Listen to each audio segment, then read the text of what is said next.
नमस्कार मंडळी, मी ज्योतिष वास्तू सल्लागार नितीन भगत. मित्रांनो, फाल्गुन शुक्ल 15 म्हणजे पौर्णिमा, मंगळवार दिनांक 3 मार्च 2026 रोजी यावर्षी खग्रास चंद्रग्रहण असून आपल्या महाराष्ट्रामध्ये मात्र ते खंडग्रास पद्धतीने दिसणार आहे. गुजरात व राजस्थानच्या पश्चिमेकडील भागात मात्र हे ग्रहण दिसणार नाही.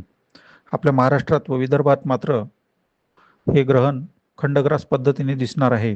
या ग्रहणामध्ये काय नियम पाळायचे आहेत किंवा वेद आणि त्याच्या टायमिंग कशा प्रकारे राहतील हे आपण आजच्या व्हिडिओतून बघणार आहोत.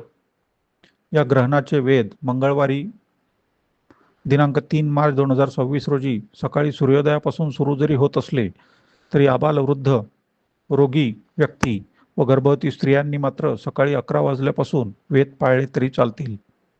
या ग्रहणाचा स्पर्श दुपारी 3:20 होत असून त्याचा मध्य सायंकाळी 5:03 असून त्याचा मोक्ष मात्र सायंकाळी 6:47 पर्यंत आहे.